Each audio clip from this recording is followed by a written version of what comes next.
ప్రభుత్వ ఆసుపత్రులతో ధీటుగా ప్రైవేట్ ఆసుపత్రులతో ధీటుగా ప్రభుత్వ ఆసుపత్రులు నిర్మించాలని తెలంగాణ రాష్ట్ర ప్రభుత్వం నిర్ణయించింది. రాష్ట్రంలో పెద్ద ఎత్తున సూపర్ స్పెషాలిటీ ఆసుపత్రులు కడతా ఉన్నాం. మరి పేదలకు కూడా కార్పొరేట్ వైద్యం అందాలని చెప్పి ప్రభుత్వ ఆసుపత్రులను బాగు చేసే కార్యక్రమం చేపట్టాం. దానికి 10,000 కోట్ల రూపాయలు కేటాయించాలని 16వ ఆర్థిక సంఘాన్ని మేము కోరడం జరిగింది.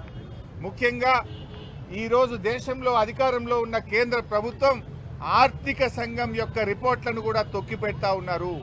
14వ ఆర్థిక సంఘం వరకు కూడా ఆర్థిక సంఘం రిపోర్ట్లను యథావిధిగా అమలు చేసిన చరిత్ర ఈ దేశంలో ఉంది.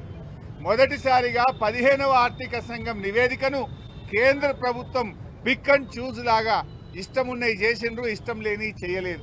తెలంగాణ రాష్ట్రానికి స్పెషల్ గ్రాంట్ కింద మరి 723 కోట్లు, సెక్టర్ స్పెసిఫిక్ కింద 2,350 కోట్లు, స్టేట్ స్పెసిఫిక్ కింద 3,024 కోట్లు, 6,097 కోట్లు ఇవ్వాలని 15వ ఆర్థిక సంఘం చెప్పినా తెలంగాణకు ఒక్క పైసా ఇవ్వకుండా ఇవాళ కేంద్ర ప్రభుత్వం అన్యాయం చేసింది.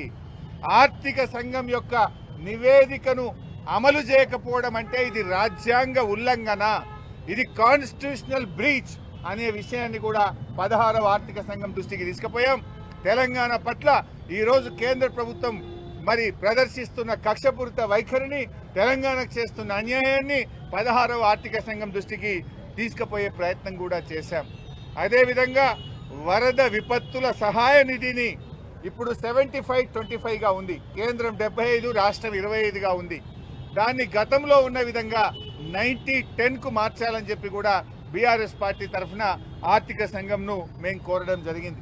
ఇలా చాలా విషయాల మీద కూడా రాష్ట్ర ప్రయోజనాన్ని కాపాడే విధంగా, తెలంగాణ ప్రజల హక్కులు కాపాడే విధంగా, అభివృద్ధి చెందుతున్న తెలంగాణ మరింత అభివృద్ధి పథంలో నడిపించే విధంగా ఆర్థిక సంఘం యొక్క రిపోర్ట్ ఉండాలని, బాగా పనిచేసే రాష్ట్రాలకు అన్యాయం చేయొద్దని, గొంతు నొక్కొద్దని బీఆర్ఎస్ పార్టీ పక్షాన వారికి చెప్పడం జరిగింది.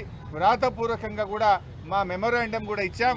ఆ మెమోరాండం కాపీని కూడా మీ అందరితో షేర్ చేస్తాం. హరీష్ రావు గారు, మీరు మొన్న ట్వీట్ చేశారు, ఫైనాన్షియల్ కమిటీస్ ఇంకా వేయట్లేదని నేను చెప్పారు. అరికెపూడి గాంధీని పబ్లిక్ అకౌంట్స్ కమిటీ చైర్మన్ గా చేస్తూ బులెటిన్ ఇష్యూ చేశారు. దీనికి సంబంధించి అంటే ఇది ఒక పెద్ద జోక్. ప్రతిపక్షానికి పిఏసీ ఇవ్వడం అనేది, ప్రతిపక్షానికి పబ్లిక్ అకౌంట్స్ కమిటీ ఇవ్వడం అనేది ఆనవాయితీ. అరికపూడి గాంధీ గారిని కాంగ్రెస్ పార్టీలో చేర్చుకున్నారు కదా, మీరే కండువా కప్పింది కదా. అంటే కాంగ్రెస్ పార్టీని పిఏసీ చైర్మన్గా చేయడం అంటే ఈ రాష్ట్రంలో ప్రజాస్వామ్యాన్ని ఖూనీ చేస్తున్నారు.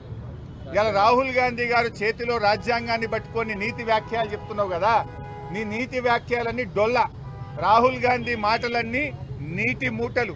రాహుల్ గాంధీ గారు, మీకేమన్నా నీ చేతిలో పట్టుకున్న కాన్స్టిట్యూషన్ మీద గౌరవం ఉంటే తక్షణమే నీ ముఖ్యమంత్రి రేవంత్ రెడ్డిని ఆదేశించు.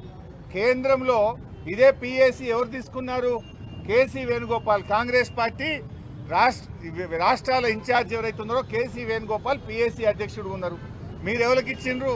బీఆర్ఎస్ నుంచి కాంగ్రెస్లో చేరినటువంటి అరికపూడి గాంధీకి పిఏసీ ఇవ్వడం అంటే రాజ్యాంగాన్ని నిట్ట నిలువున పట్ట పగలు ఖూనీ చేయడం, ఇది రాజ్యాంగాన్ని పరిహాసం చేయడం. ఇవాళ రాహుల్ గాంధీ గారికి కాన్స్టిట్యూషన్ గురించి మాట్లాడే నైతిక హక్కే లేదు.